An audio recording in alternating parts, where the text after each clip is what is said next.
Are there?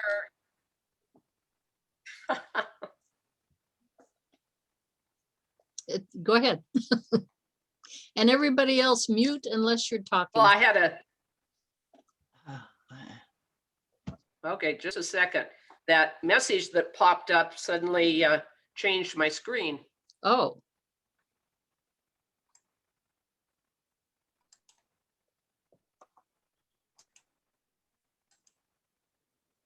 Okay, I got it back. So, any questions at all about anything that you have read or the chapters up till this point?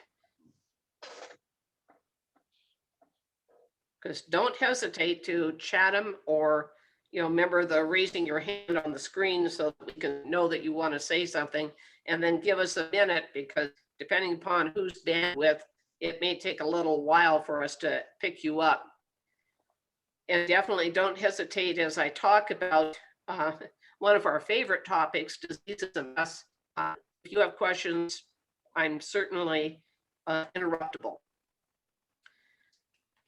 So diseases and pests, you've been hearing a lot about it as we've gone through the other chapters, and especially the big one that we've been talking about is the varroa mite issue.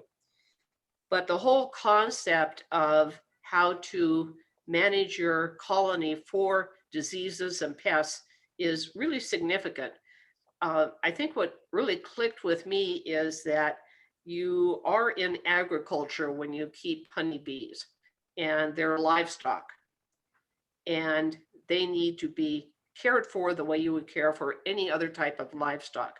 They need to be fed if necessary. They need to be kept healthy. There are threats to all different kinds of livestock, and honeybees certainly have their threat agents out there as well. They can be from diseases, from other insects, from mammals, from humans, and how to deal with each one of those is really going to depend upon what's causing the problem. We're going to go into what's called integrated pest management. And for those of you that have read other materials, IPM is what is usually referred to. It's really an important topic in beekeeping. Most beekeepers like to limit the amount of what are called hard chemicals that they use in their bees. Either they do it for philosophical reasons that they would be natural in their beekeeping, or they do it because they want to minimize cost, and because many of the chemicals are not cheap. And so keeping that balance in mind, you really need to figure out how much are you willing to do to maintain the health of your colony. And from a philosophical point of view, what are you most comfortable with? Jack and I are most comfortable with minimizing what we call hard chemicals as much as possible. But when that is the best only option to save a colony, we have no hesitancy using a hard chemical. And that's sort of what integrated pest management is. You need to assess the situation, you need to monitor, and then you need to take whatever action is either personally most comfortable or economically most beneficial. So know that rides in, I think Lee was talking earlier about, what does he do what treatment does he wish to give if something comes up? Really ahead of time, think about your mode, how you want to start stepping into dealing with a disease or a pest.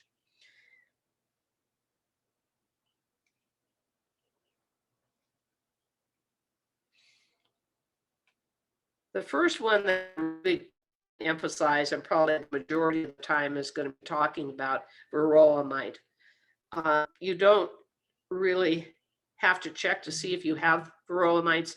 Everybody that has a honeybee hive has varroa mites. The question really is how much of a problem is it for you and your particular hive? And each hive will be a little bit different. depending upon how you have your hives set up, if they're really close to each other, you're going to get drifting. That means that a honeybee that really has home in one colony is going to, over time, start moving into another colony. And depending upon what that colony needs, those guard bees that sense that it's a stranger may let it in, and it becomes part of that colony. You'll see that a lot when one colony is weaker than another, or if you've just done a split. And if you have beekeepers around you that may not be as diligent about diagnosing and finding out what's going on in their hive, you'll get drifting from those bees as well. So be aware you have mites. They're the biggest issue in keeping a hive healthy that commercial or hobbyist beekeepers have. And if you remember nothing else about varroa mites, I really want you to remember: test, treat, and test again. You need to know by testing what your varroa count is. How big of a problem is it? What time of the year is this test being done? Decide what treatment you want to give your colony, assuming that you need to treat it. Do the treat and then test again. There's no way that you're going to know about the efficacy of your treatment unless you test after you've treated. Jack and I didn't do this really well when we first started treating for varroa mites, because we assumed, well, we treated. It's supposed to be effective. We should have done the job. Life should be good. And it takes time, and you just don't want to, and you're feeling good about what you did. Well, what we learned over time is we still lost colonies to varroa mites, even though we had done a great treatment regimen, but we never once had checked afterwards how great was that treatment. And even though we would treat, over the 3-week period to get into the brood so that we were sure that we were catching the varroa mites, we never went back to check that treatment. Now we test, treat, and test again, and we are finding that over half of the time after that second test, we're treating another series of treatments. So it really depends upon how serious you want to take varroa mites, and please take them very, very seriously. They're probably the root cause of almost every hive loss out there. So the book goes into quite a bit of detail about what to do and the various methods of the easiest one, takes very little time, is what's called that sticky board. And most of you that have gotten a hive, Langstroth hive, does anybody, I'm sorry, I can't remember, does anybody have a non-Langstroth hive? I'm not seeing any reaction, so I'm going to continue to talk about Langstroth hives for treatment. The sticky board, you just slide in, you spray it with you can spread cooking oil on it. You can spray it with a PAM. You want something that when the mites fall, they stick and go climbing around. So if you put a sticky board in, you can leave it for 3 to 5 to 7 days. Once again, your choice. And pull it out. Keep track of the number of days that you've had it in there. You see what the mites look like. And they actually, once you see one, you know it. If you need a magnifying glass, that helps sometimes when you're getting used to what they look like. But count the number of mites that have fallen on that sticky board. And then divide it by the number of days you've had that sticky board in there, 3, 5, or 7.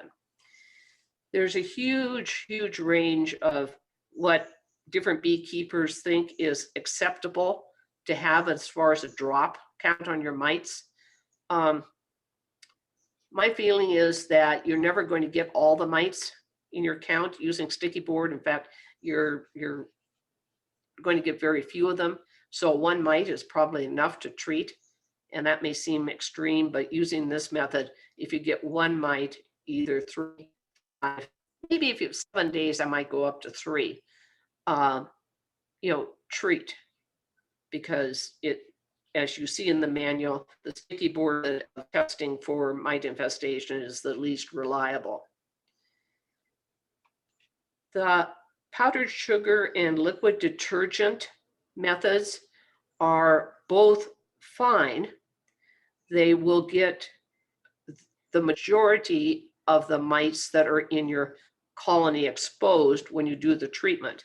But remember, the mites inside of the sealed brood, you will not get to drop off because they're obviously inside a sealed brood. And that's where a lot of your mites are. So the sticky board, powdered sugar shake, liquid detergent, any of these methods are not going to get the ones that are inside your sealed brood. That's why you have to sort of multiply. If you've got this much dropping off of your bees that are outside of a cell, you're going to have a lot more inside the cell. Powdered sugar shake and liquid detergent don't kill bees. You may get some really wet, miserable bees with the liquid detergent, but usually survive and dry themselves off and, don't really know what happened to them, but don't take it out on you.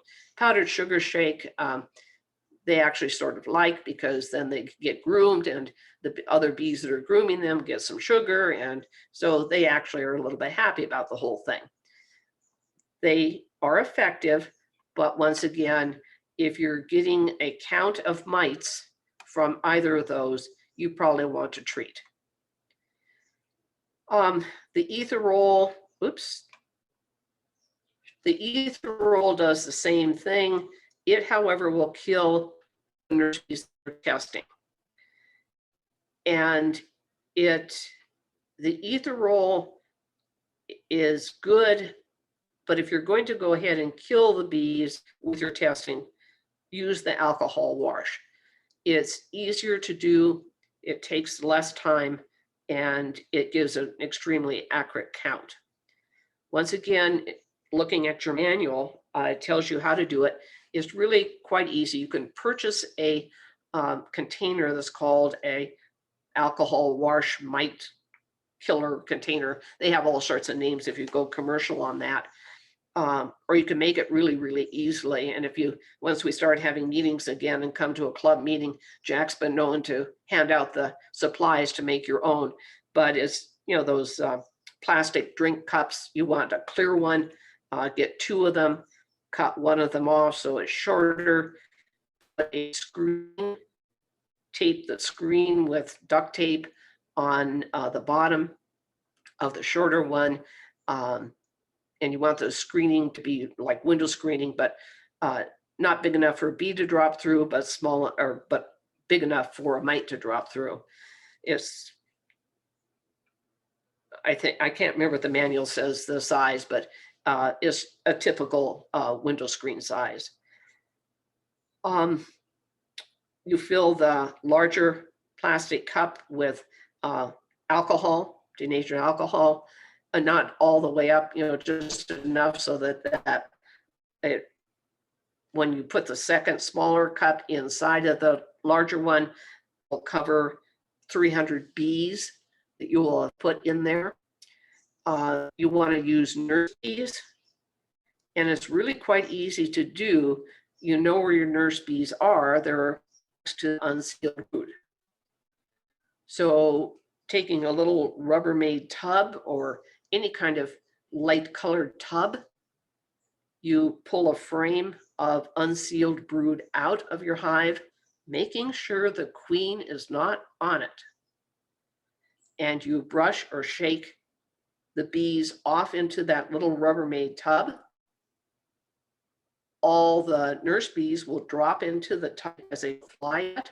Remember, they don't fly until they come out to the guard bee stage and then field bee stage. So nurse bees don't fly, they just drop nicely and crawl around that tub. All the field bees that might be on that frame take flight. So you will have flying around, but they want to get back into their hive and they head there right away. Then you take, if you have a measuring cup, It's usually about a half of a measuring cup. You want about 300 bees. You dump them into the container that has a screen on it. You put it into the cup that has the alcohol in it. You submerge them and swish them around. Put your hand over the top so no bees are getting out. Or if you don't feel comfortable doing that, anything that will cover that cup or the opening of the cup, and swish it. You don't have to vigorously do anything. It'll kill the bees. It will kill the mites. Your mites will drop through. And the picture that you see on the screen is the bottom of a cup that out of the 300 bees, there were 3 mites. And they fall right to the bottom.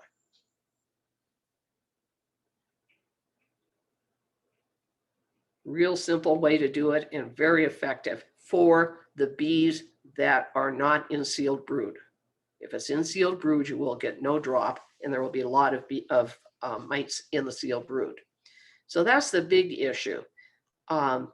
You just really are not seeing all the mites when you do any test. You're seeing a percentage of the mites. And since, the adult female bee mite picks the larva that is the 5th instar, meaning, as they shed, the larva sheds their skin as they grow. They release the pheromones and they're about ready to be capped and to become a pupa. That pheromone is picked up by the mite. And so the adult female scampers down into those cells, hides in the food that's down the bottom that has been put there for them as they pupate, and waits the cell sealed. And then she emerges and begins laying eggs. She lays the male egg first, so that as the other eggs come out and are released, that male will mate with his sisters that are in that same cell. And by the time, remember that chart of how long they stay as a larva and a pupa, depending upon if it's a drone or a worker, the workers usually will produce about 3 offspring based on the amount of time the mite has to lay an egg. In the drones, they'll produce more because the drone takes longer to emerge from the pupa stage. So that's why a lot of beekeepers like to use their drone cells to pop open to see if they've got varroa mice in those cells. And that's another way of doing it. Some beekeepers will actually put a frame that's larger with drone cells imprinted on that frame, so that they will raise drones in there. They usually put them on the outside of the colony, the slot number 1 or 10, if you're using 8 frames. And that's where they like to raise their drones anyway. And they don't use that for too much other than that. And they use it, so they use that as a good way of looking inside their drone cells to see if they have a mite problem that way. Problem with that is you are going ahead and setting up a mite trap, if you will, but you're creating a bunch of wasted space and time for the honeybee pulling out those drone cells that they might not need otherwise. And then also, if you open them up and kill off all the drones that are in there, you do affect the drone ratio. And you can do it, but at this point in your lives would recommend, there are other ways to do it that give you the same information. So in this case, if you have 300 nurse bees, knowing that there's more mites in your brood, I would go ahead and assume that even with 3 out of 300, you've got a mite problem. So this would be a treatment situation. So then treat. You've got options.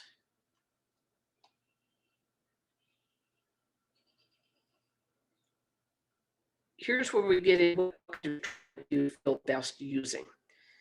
There are chemical options, and they're covered quite well in the manual. Most of the chemical options, your mites are going to develop a resistance to. So if you decide to use a hard chemical option, then make sure they rotate that. You don't use it every single time. And make sure that you read the instructions, because some of those are very temperature dependent. They don't release chemical unless it's a certain temperature in that hive. And with our up and down weather right now,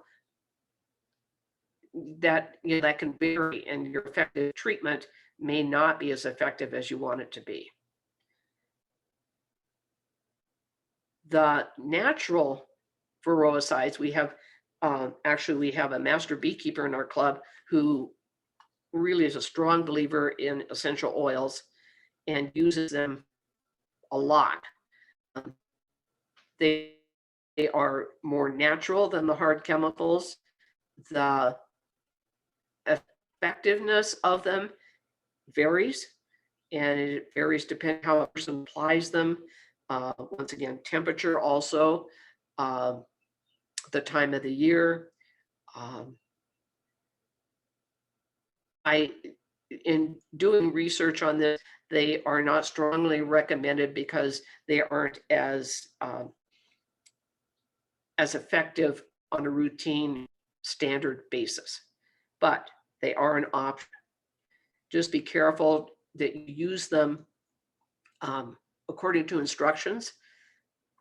Some people have said, well, if a little bit works, then a little bit more is better. That, in this case, is absolutely not correct. Even Thymol, if you use too much of it as a treatment, will definitely kill the bees and especially fruit.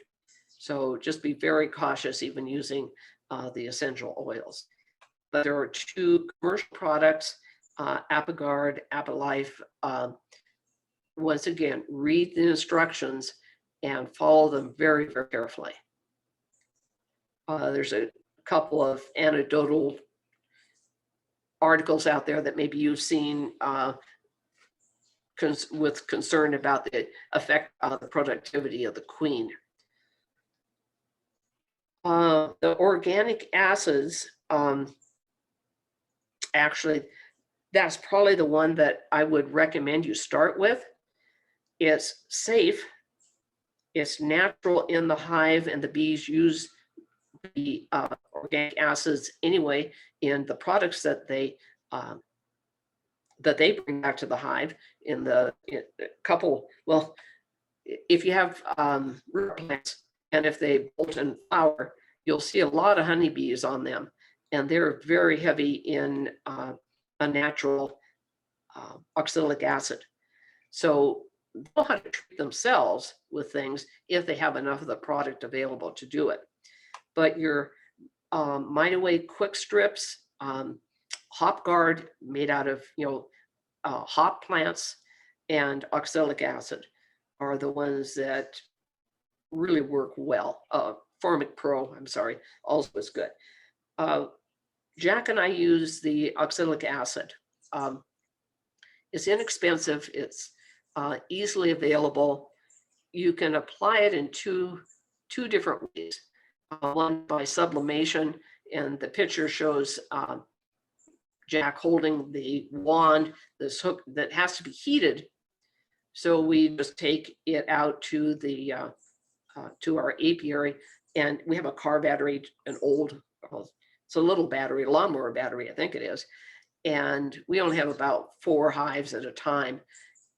And we just use that to heat up our wand, because the powder, the oxalic acid powder, needs to smoke, sublimate, and those fumes go through your hive. So as you can see, the other clip is not on that battery yet because we're showing you wand and the powder. That wand then goes inside the entrance of the hive. Make sure, because it's going to be hot, that you hold that wand in flat. Because if you leave it, shove it in, leave it, it's going to tip a bit because the handle has weight on it. And it's going to force the hot part of the wand, where the oxalic acid is, up on the bottom of your frames inside your hive, which then causes, if they're plastic, those frames to melt. And if they're wood, it causes them to burn. So just make sure that when you insert this, if you use this method, that you have another little stick here that keeps the wand flat as it goes into that hive. You don't want to be standing there holding it. Some of the vapor will come out, usually, especially depending upon the way the wind is blowing. And, you know, Jack really does not like the smell, and it bothers him. It doesn't bother me. People think it's pretty bad and stings their eyes and bothers their lungs. So I would strongly recommend that you figure out how to make that be flat before you use it. Sort of like the smoker. Before you use your smoker, make sure you know how to use a smoker. Well, before you use this wand, if you decide to go this route, just make sure you have a way of, make sure your opening is thin enough to get the wand in, or wide, tall enough so you can insert the wand, but then also how you're going to keep it flat. So that's if you decide to do the sublimation method. And then it takes about 3 minutes for all the smoke that to come out of the wand. The wand will be hot.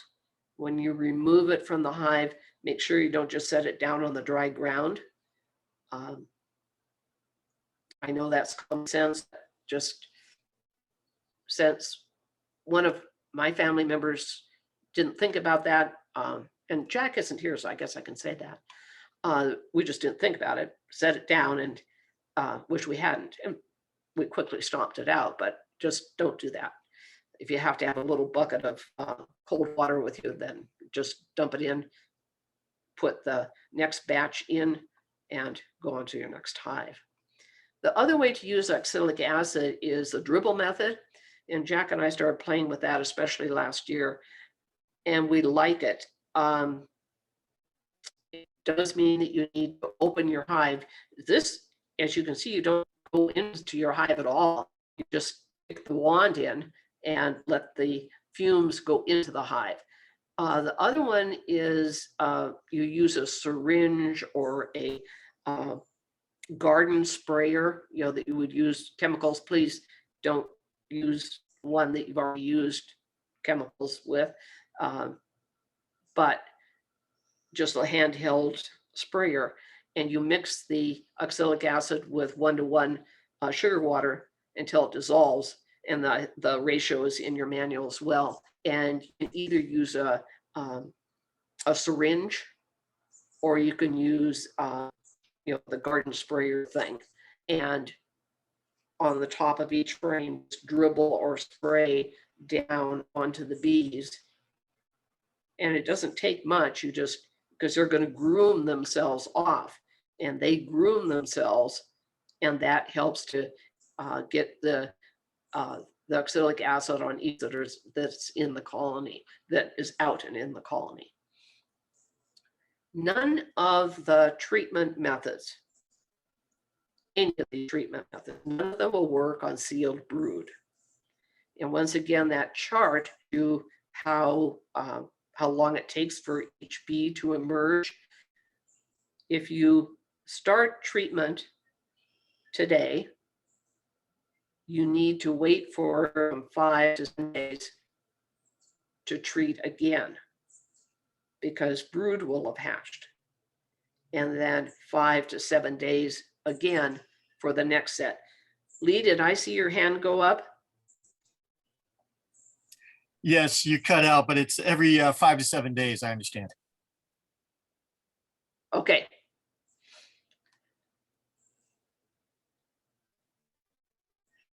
Okay, any questions about doing this? It just, again, and after the series of 3 to 7 or 5 to 7 days, please test again. You don't need to test in between the after you've done the series of 3, please test again. You need to know if it's worked. And this is where Jack and I didn't do it because we thought, of course it worked. We did this, for the series, we did it 3 times. Of course it was effective. Well, and I'm sure that it was, but it was not effective enough. So you need to make sure that it really do the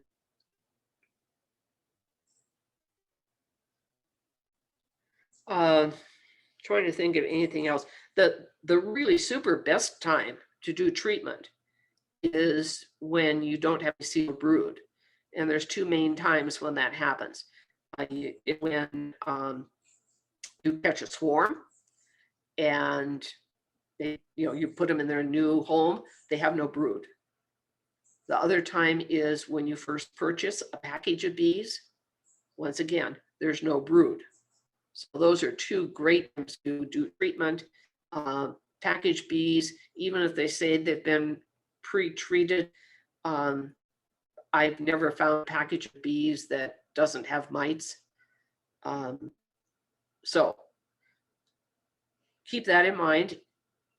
Watch your temperature, because once again, upon the method of treatment that you use, some treatments will not be effective depending upon temperature. And then you need to have your mites under control. Our temperature here, our weather, definitely by late October, early November, they need to be under control, or else they will, you will have a high loss rate over winter. Okay, I'm going to go through the next diseases a little. Oh, yes, I see Megan. Sorry, it's not a question, but I want to share this with you guys. Isaiah and I got this chart. I think it was from Dayton. I don't know if you guys can see it. It's like $3. But it goes through all the different treatments and then some of the best times to use those treatments based on like time of year and temperature. But we do use it as a quick reference guide when we're testing, just to be like, well, which treatment can we use if we find mites? We got it, like I said, we got it from Dayton. I think it was only $3, but if anybody wanted to know that that's available. Yeah, that's a real good hint. Just a handy dandy guide. Yep. Thank you. And it came laminated, so that's nice. So when you spill stuff on it, you can just wipe it off. No. One more time. What was the name of the company you got it from? We believe it was from Dayton, DANDT. Dayton. Is that how you say it? Or detente, or Yeah. Yeah, it's DADANT. Thanks, Mary.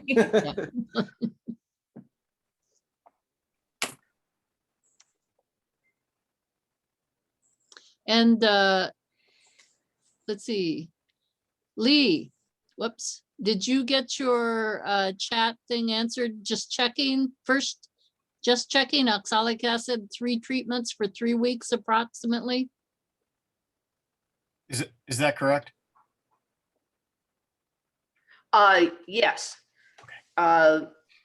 3 weeks may push it a little bit, but there's a little wiggle room in there. What you're trying to do is to get every bee Cycle. treated. And so if you are looking, and it's the sealed process, it can obviously affect mites that get into an egg or a larva as long as it's not sealed. But if they're buried down in the food, they get pretty well protected in there too. So you're just really trying to make sure that each bee gets a dose without being in a sealed brood position. Okay. Okay, another mite issue, and these you cannot see with the naked eye. Usually people will see these, the symptoms with the crawling of bees on the ground in front of the hive. And the problem is they get to the trachea of the bee and the bee can't breathe well, so they are not able, 1, to fly, and 2, all they can do is crawl out of the hive and they try to fly and they plop down into the ground. So you see a lot of walking bees in front of the hive. Double check. That's symptomatic of two things. It could be tracheal mites, or it can be a bad case of nosema. And nosema we'll talk about in a second, but it has visual symptoms that go along with it as well, which is very loose suffocation, usually on the outside and mostly on the inside of the hive.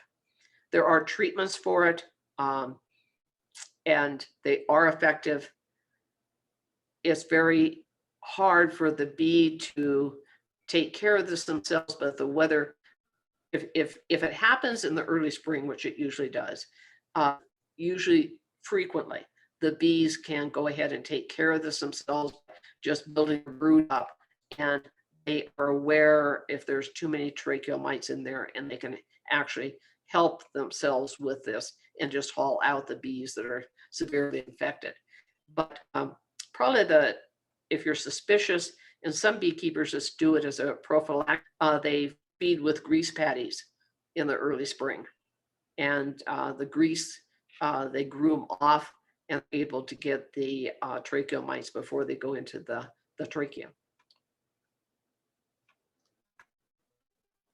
We don't see in our area to have much problem with tracheal mites. I cannot, Mary, correct me if I'm wrong, but I don't remember any of our beekeepers in our club having a trachea. So just, watch for the symptoms. We have it in here because in the United States, this is a problem. And it's especially a problem with some commercial beekeepers who really can get affected and have high hive loss.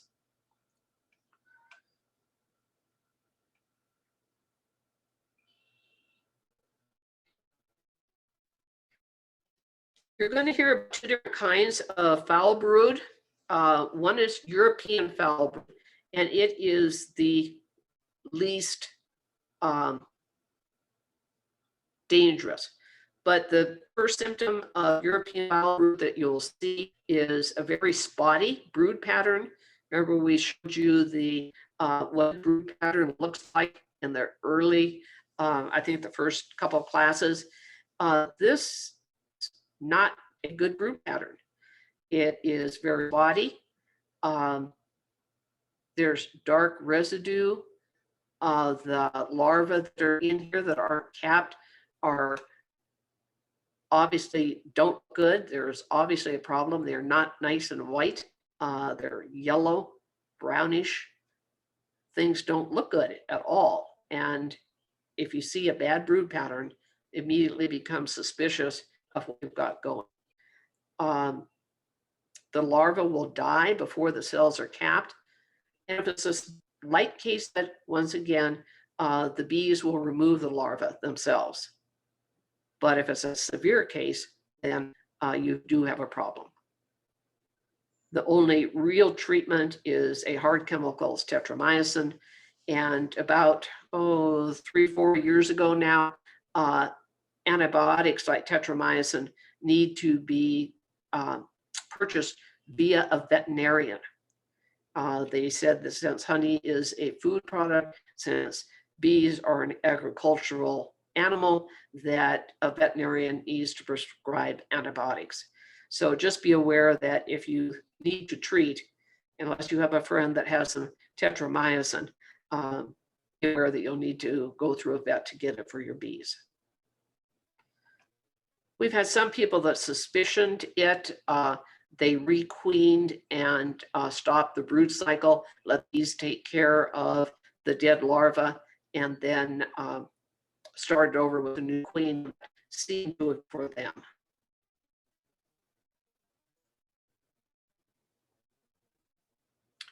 American foul brood has the same problem with the brood pattern. It is much more serious than the European foul brood is, and besides that spotty, most of the cap cells very small pinhole, small hole through it. There's a couple tests described in the manual as well, but the one most people are familiar with is this matchstick test, where if you do the uncapped larva, pull it out, there's a ropey brownish guck, sort of like a thin butterscotch, and there's an odor. Both of European and American have a unpleasant odor. I've never gotten to smell it myself. I'm complaining about that. Just means that we haven't had this. But everybody that has talks about it as being, some people describe it as skunky. Other people say sort of vinegar stuff. Anyway, foul. I can't give you a better description than that. The only treatment for American foul brood is to burn the colony, and it's not treatable. The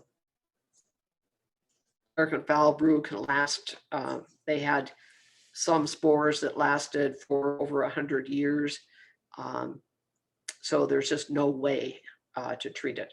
And the bees are not able to clean it out themselves. So this is a tough one. We have had a question, if I get it, what I would really strongly recommend is you ask for an experienced beekeeper to come out and verify that that's what it is before you do take any dramatic steps. Just get a second or third opinion on it. And at that point, then the hive body needs to be wrapped up, plastic garbage bags, and taken to the incinerator. If you want to burn them on your site, depending upon where you live and what the rules about that are, you certainly can do that. And you see that that's the picture that's on the slide, shows a person who we're sure has the legal right to do the burning on their property, doing the burning on their property. But for those of us that live in the Spokane area, taking them to the incinerator is an option. Isaiah? Yeah, I guess my question is if you do find that you have American foul brood, even though it's rare in our area, do you just have to do it for the one hive, or is your whole apiary affected? You can just do it for your one hive as long as you're sure it hasn't spread. It is very contagious, especially with drifting bees. And unfortunately, the beekeeper spreads it too through their tools. If you even think that you might have it, your hive tool needs to be, I use this for other reasons, but blow torch your hive tool. You want everything gone off of there. Wash your bee suit in bleach solution in the laundry. I mean, you really need to make sure your gloves are questionable because it's really hard to get out of the leather. So that's why I say if you're suspicious, get somebody else in there, because the steps that you really should take are significant. And if you think you might have it, take those preventative steps, blowtorch your hive tool. We had a beekeeper that did have it, and he actually burned his shoes because he wore a particular kind of boot when he went out to his beehives, and every piece of clothing, including his bee suit, went into that pile. Mary? Just quickly, if you have plastic materials in your beehives, don't burn that. Take it to the dump as hazardous waste. I mean, if you have to get rid of things. Is that the way you've been doing it or have heard of doing it, Ellen? Yeah, take it to the incinerator. Yeah. But you need to have it in a plastic bag. You need to have some way of, you have to close your hive up, nail it together. I mean, you don't want it coming apart, and you have to tell them what you've got. Mm-hmm. And yes, so that's why please get somebody else out there to make sure that, and they can help you figure out how best to do what needs doing.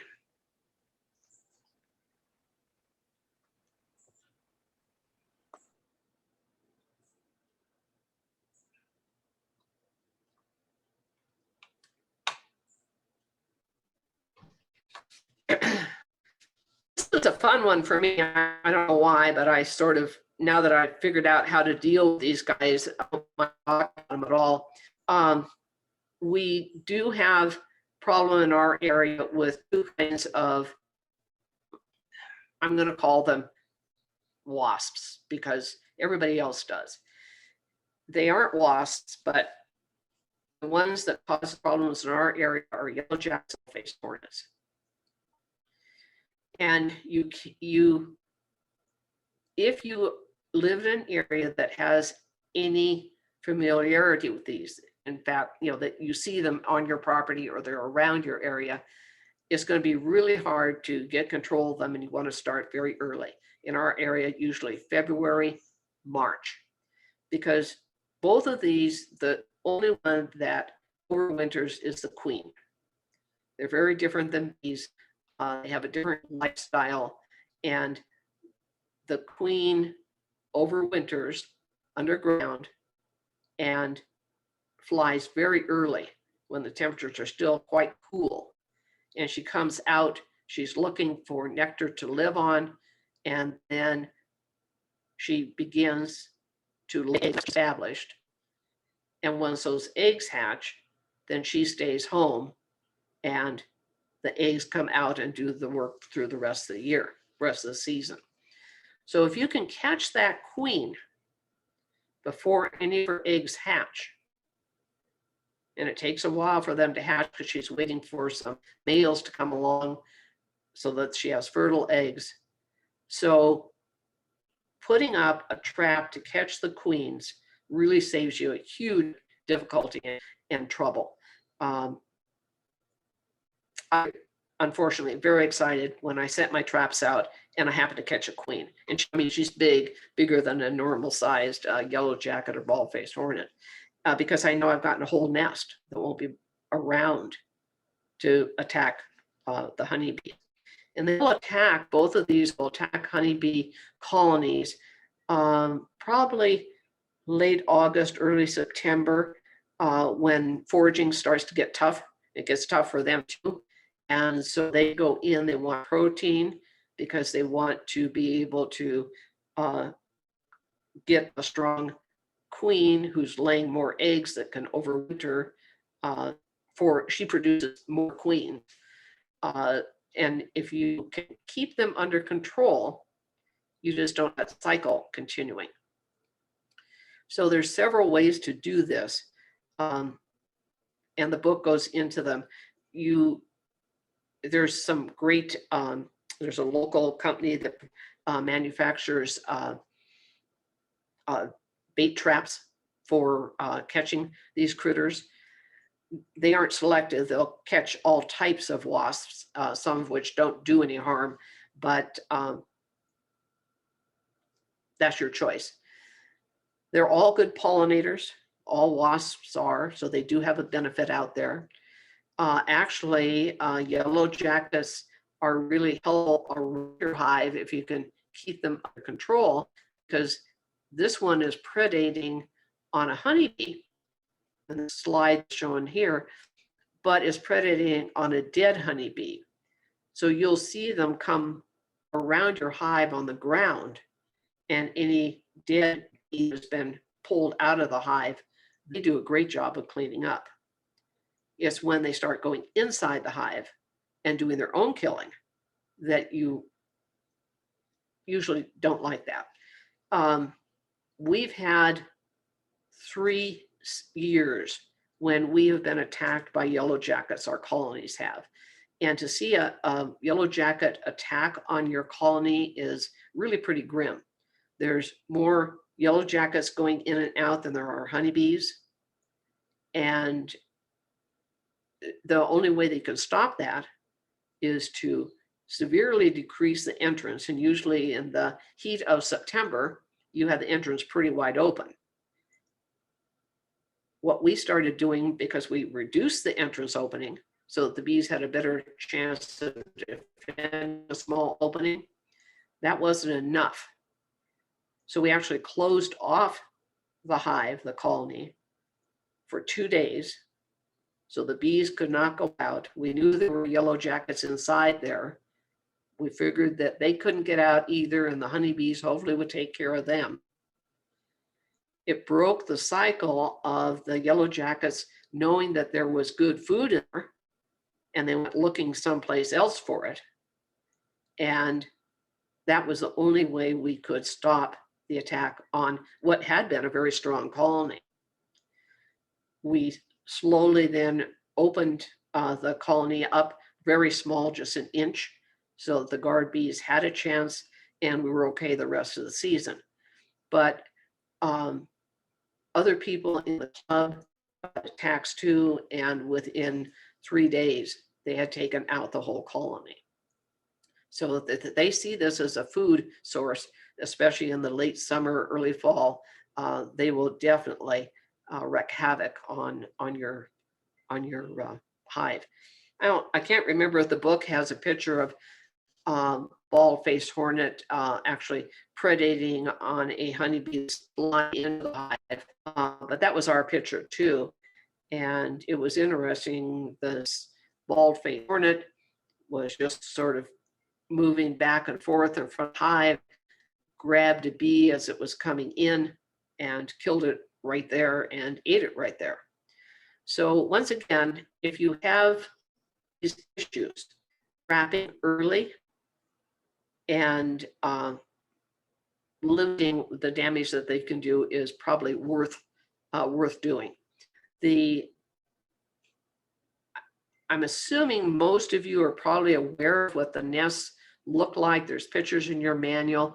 The yellow jacket definitely lives in the ground, and the bald-faced hornet is actually a relative of the yellow jacket. It's got the black, is bigger, black and white. They both can be aggressive if they're feeling threatened. The yellow jacket, especially, even the vibration in the ground near their hive will send them coming up out after you, and they can sting repeatedly, and don't hesitate to do. They also, one other thing to be aware of, they don't fly as far as honeybees do. Honeybees, as you know, go up 3 to 5 miles, they're foraging, and these don't. So if you can keep them away from your colony, we let them have the rest of our property, but I trap really heavily around where our apiary is. Trying to think, the bait that we use in the late summer, fall, we're looking for protein to start raising new queens for the next year, is one that I can't legally recommend because it isn't approved, but all the research shows that it's extremely effective. And it's fipronil, and you can buy that online. The research studies are really, I find them sort of entertaining, because the universities that have studied this for usually National Park Service and State Park Services have tested a variety of the matrix to use to put the fipronil in. And fipronil is an active ingredient in tick collars, for dogs and cats. So is the poison. But they've tried different kinds of cat food, and they actually found, they got into this big time, and they found that there was a favorite cat food that bald-faced hornets loved. And so it's, for your information, it's Friskies ocean whitefish cat food. So I am not selling Friskies ocean fish, white, whatever it is, cat food, but for whatever reason, we're attracted to that. I buy whatever canned cat food I can find in the grocery store. It's cheap and expensive. But if you really want the best for your yellow jackets and bald-faced hornets, now you know. It needs to be refreshed frequently because it dries out and they don't go for it if it isn't moist and yucky smelling. And to this is when you put it in your bait, in your trap, make sure that they can get out of the trap. You're not trying to trap them. In fact, you encourage them to come to the bait so that they take the bait and then go home and feed it to the young. It will kill the whole nest at that point. So that's, and it's most effective in the late summer when it's warm out, when they're really, really focusing on making it through the winter.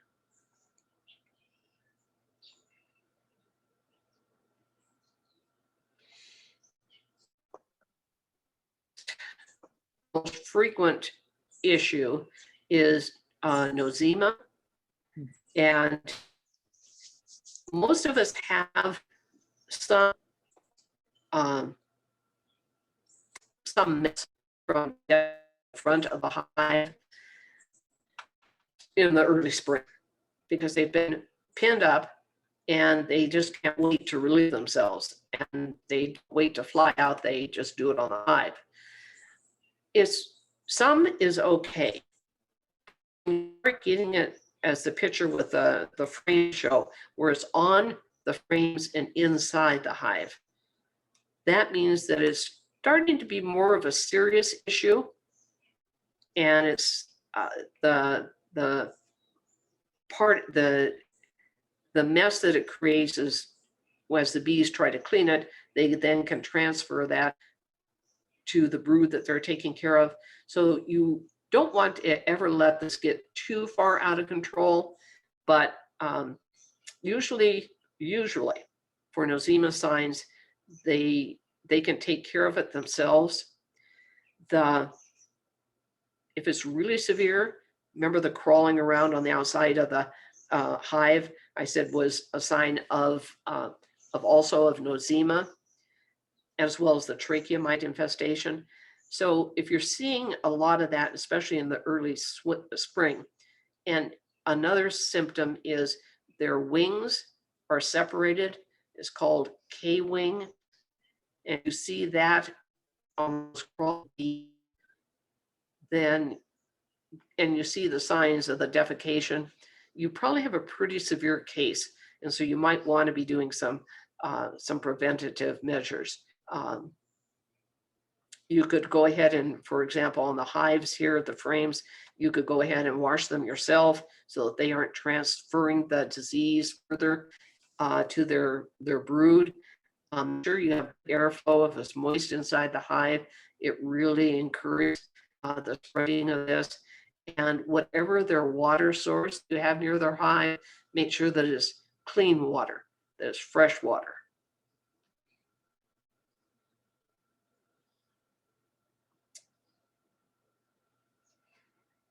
Chalk brood can happen. We've had it happen once to one hive, and we saw the signs first by having the little castles, if you will, on the outside of the landing board. And the bees will usually take care of this themselves. And usually it's not a huge problem here in our area. Some parts of the country, it is an issue, but for us, it isn't. So if you see these little cocoon type things, don't be too worried unless it doesn't go away within a week or two. But this is what you're seeing. We've gotten people that have called us up and sent us photographs saying, what is this? What is this? And it's sort of freaky if you see it the first time and you're wondering what's going on, but it's called chalk brood.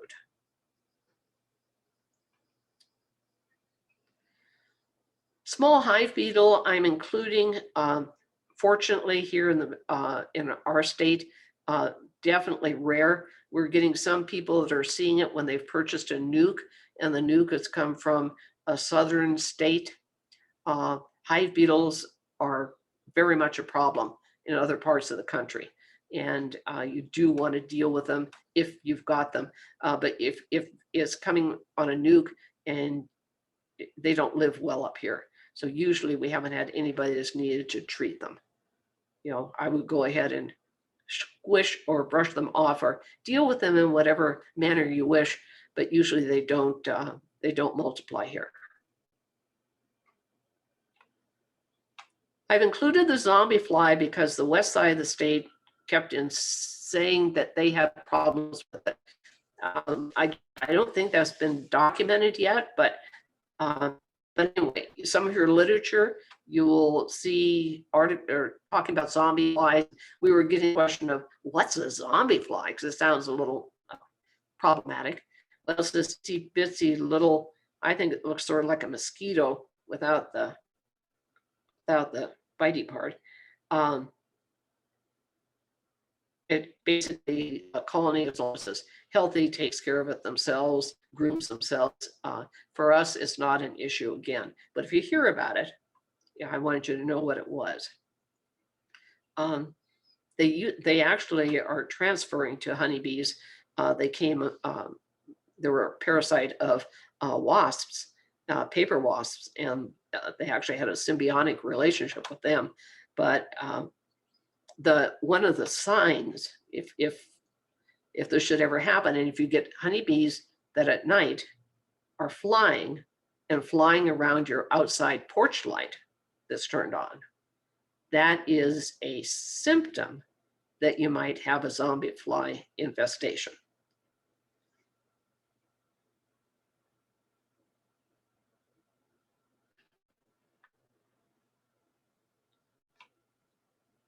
Pretty obviously, if you live in an area and you have mice that might like to move in and have a nice, warm, cozy home for the winter, please use a mouse guard and start doing it maybe even a little bit sooner than you would expect, because they start looking for mice start looking for homes before it gets cold out. And you really don't want a mouse to get into your hive. They do a lot of damage. They can eat the honey and the frame and the wax. They just make a mess in there. They defecate in there. They obviously raise their brood in there. So there are mouse guards that you can purchase, and we encourage people to use those if they think they have an area that have mice.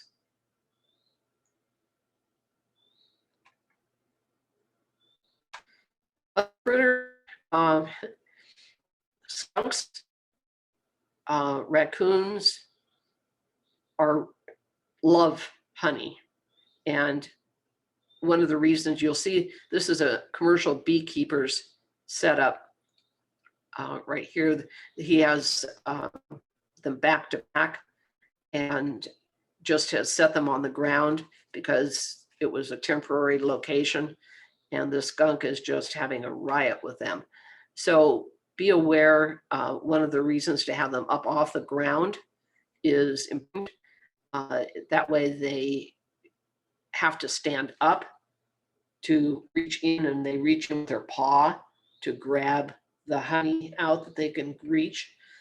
And their underbelly stung, and they have to get their face right in there.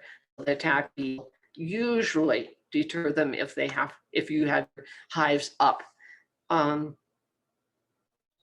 We've got a couple people that have raccoons that are not easily deterred, and whether it's the same raccoon or a family of them.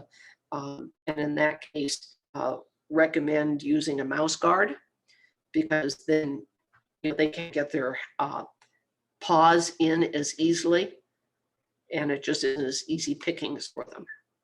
But just be aware, keep your hives up off the ground, and if you need to restrict because of raccoon or skunk damage, you'll notice it by scratches at the entrance of your hive.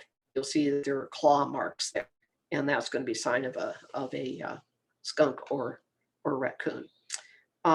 Badgers are as bad as bears, in my opinion. This happens to be a picture, the picture of the toppled over hives happens to be our apiary one year. And it was a badger that did that. I mean, great, strong colonies. And we don't have bears here. So we did not have them strapped down because we didn't need to, we thought, and came out one morning and this is what it looked like. So if you think you have badgers in your area, what we have done in the picture on the bottom right, you'll see the strapping. We ran a bar across underneath on a platform that we've made, and then used a ratchet strap to tie them down. Of course, this was a year later, but anyway. And of course, we haven't had a badger back, but anyhow, and I think, yeah, the first class, I think this is one that Jack was telling you about, or had me telling you about, how I know they have memories. Jack wasn't home, and so I needed to put this mess back together as best as I could. And obviously the bees were just thick in the air, and they were not happy. And we didn't usually have full suits. We had make do suits. And after that, I definitely had probably 24 stings, even with trying to do some protection. But up to 4 weeks later, whenever I would walk by the hives, they would come out and still attack me. So the scent, they recognized me in some way being affiliated with the trauma. And I was not able to convince them I really saved their life, but that's okay. So just be aware. The picture in your upper right, bears are definitely an issue. If you're in an area that bears, the smell of the honey, they can't resist. They will come. And most people resort to electric fences. And there's a variety of models on the internet. Just make sure that you are not using ones from southern areas. You want to deter our bears, which seem to have a little bit different behavior. So if you're looking for bear and electric fencing, please check and make sure that that the site is for the northern areas. This is one of our bee club members. He did electric fences and his bears did not stop. He tried all sorts of different ones, and 5 years into being totally destroyed by bears each year, he built this himself. It's extreme, but it works for him. And he said, this works. He's now a quasi-commercial beekeeper, and he has to climb the ladder to get up there and to work his hives. Has offset or inset the legs so the bears can't climb up the legs because he has a hanging roof. He's put corners on the platform so that even if they did try to get up and grab hold of the top layer here, they couldn't climb up. Anyway, he spent a long time designing this, and now he swears that it is working, and he has not lost a hive to bees since he built this. So I asked for his permission to put this up to show you the extent that some of our very committed beekeepers will go to be a bear.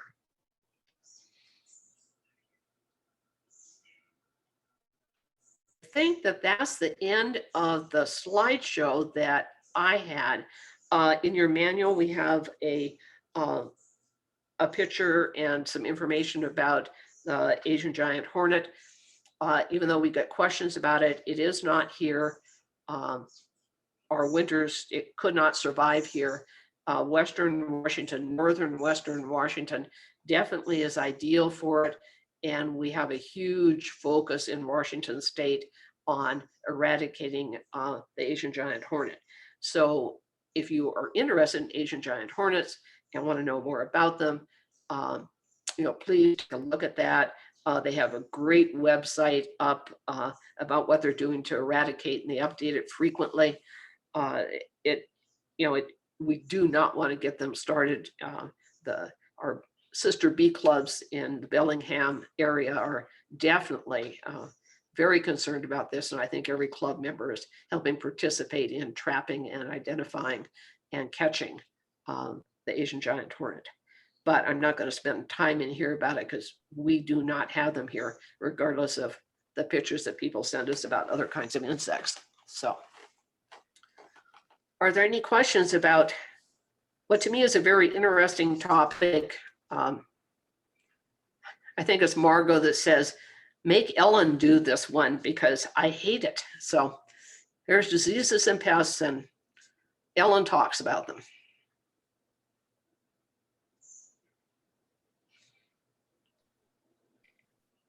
Hey, Ellen, could you Yeah.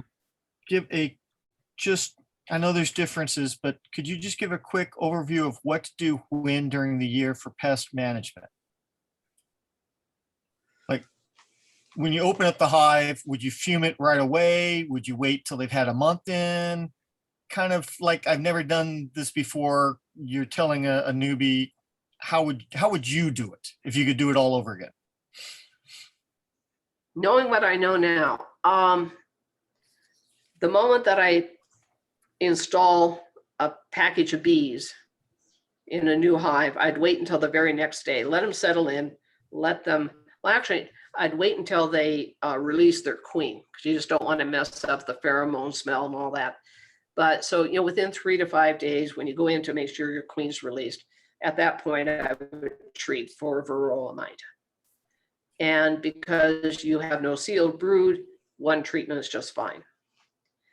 Oh, I'm sorry, I would treat and test for varroa mite, so you know what you've got. And if your second test is still showing a varroa mite count, I would then do it again, because you must have had a significant buildup. So anything else from a package, you're not going to see any signs of until they start doing brood, and then you watch the brood pattern. So you're making sure that queen is laying a good brood pattern, because if she isn't, that's a sign of some issues. It could just be she's not a viable queen and doesn't know how to lay a good brood pattern, or it could be a sign of a disease that's there. Trying to go in some sort of chronological order. The first thing that you should be doing is putting up your wasp traps. So if you want to, talk about in chronological order before you even get your bees, you'd need to do your trapping if you are in an area that you're concerned about.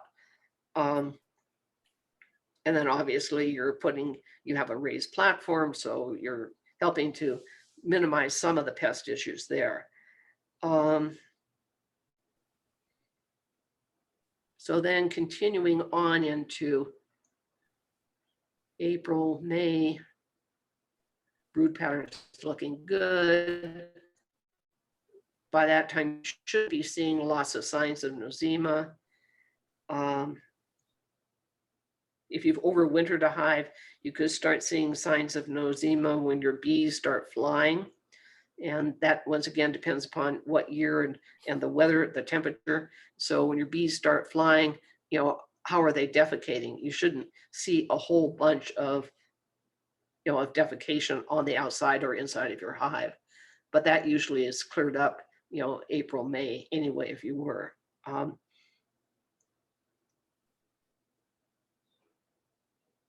Check to make sure you're not seeing hive beetles if you've gotten a nuke. During the season then, you're doing hive inspections, watch your brood pattern every time you do a hive inspection. Probably, I'm trying to, boy, this year is so different, but I say that every year. The second time that I start in our area testing for varroa mites would be, well, if we kept having the hot weather we had this past week, I would say start testing now, because the bees are really, really building up. You're getting a lot of brood hatching, and how are they? How are they doing now? But it's cooling off now. I'd wait until our next warm period. So sometime in June, do your test, treat, and test again. And then if you're thinking of that you might have surplus honey, and you're thinking of selling it, you need to be very careful about what treatment you're using to make sure that you do or don't have honey supers on. So if that's a factor for you, please take that into consideration. Some treatments you cannot do or should not do if you have honey supers on. By the time you take your supers off, So once again, August, September.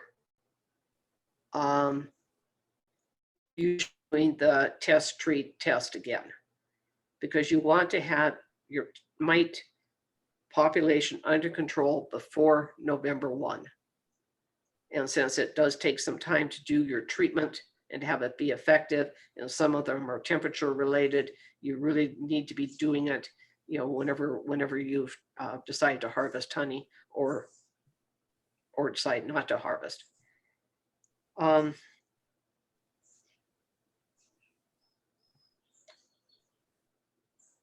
I think that's the best timeline that I'm coming up with.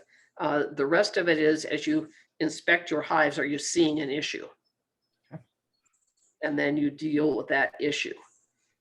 Most of the issues that you see that are not varroa related will be happening springish.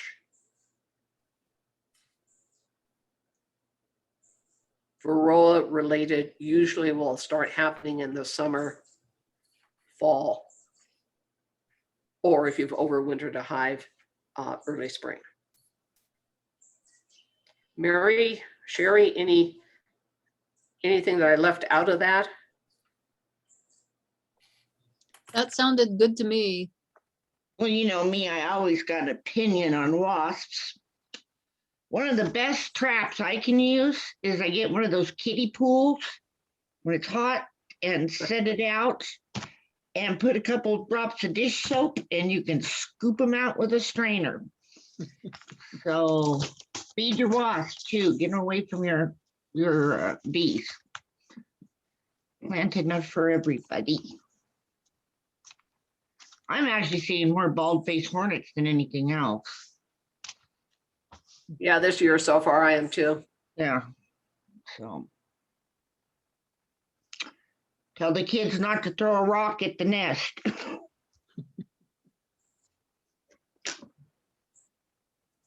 Okay, was there any chat questions, Sherry? No, ma'am. Okie dokie. Mary, back to you. Do you want a pause of some sort? Yep, let me stop recording